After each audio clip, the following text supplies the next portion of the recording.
Sina budi kuendelea kuwaambia haya ambayo yametokea. Kumekuwa na maboresho ya mtaala wa elimu, na elimu itaanza kutolewa kuanzia chekechea hadi kidato cha 4 kwa kila mwanafunzi. Kumekuwa na msukumo mkubwa wa matumizi ya nishati safi, ambayo sasa hata misitu yetu sasa itakuwa salama kwa kipindi hicho ambacho hii tumeanza kuitumia nishati safi ya kupikia pia. Ndugu zangu waandishi wa habari na ndugu zangu wa Tanzania, matumizi ya gesi asilia kwenye vyombo vya moto kama vile magari na bajaji.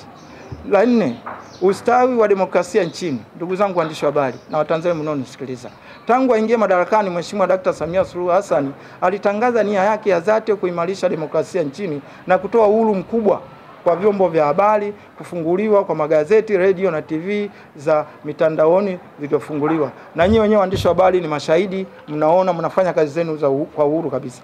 Amewarudisha nyumbani wakimbizi wote wa kisiasa. Hata kama wale walisingizia wao wamekimbia kwa masuala ya kisiasa, lakini Mheshimiwa Rais alifanya jambo hilo kwa moyo mmoja, kwa huruma yake kama mama na kama rais mpendwa anayewajali wa Tanzania waliokimbia nchini kwa sababu mbalimbali za kisiasa. Uhuru mkubwa wa watu kujieleza na kusikilizwa.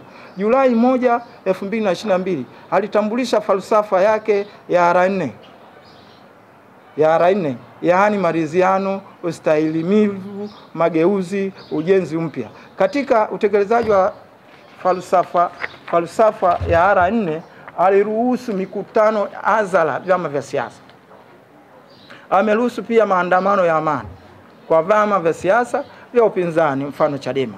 Kwa nyakati tofauti Rais Samia amekutana na viongozi wa vyama vya siasa vya upinzani na kufanya mazungumzo ya kuimarisha demokrasia, kujenga nchi kwa pamoja kama wazalendo.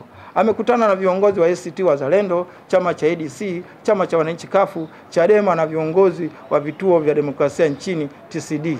Ndugu zangu waandishi wa habari na Watanzania mnaosikiliza, ameshauri kufanya siasa za kistaarabu za kuvumiliana na kukosoana kwa lugha staha. Ndugu zangu waandishi wa habari.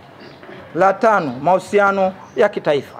Mahusiano ya kitaifa, ndugu zangu waandishi wa habari, imekuwa ndani ya miaka 4 ya uongozi wake Mheshimiwa Dr. Samia Suluhu Hassan.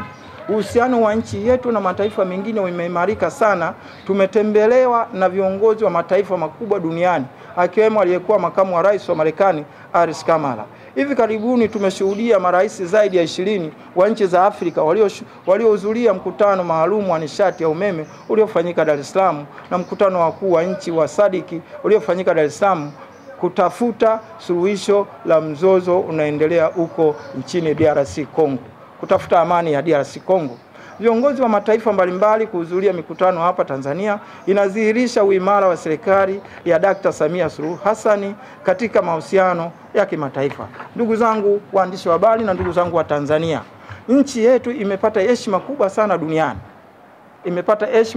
duniani. Hatuna budi kuunga mkono jihada hizi za Mheshimiwa Dr. Samia Suluhu Hassan, rais wetu wa Jamhuri ya Muungano wa Tanzania, kwa mustakabali wa maendeleo na ustawi wa taifa letu. Mungu ibariki Afrika, Mungu ibariki Tanzania. Asanteni sana kwa kunisikiliza.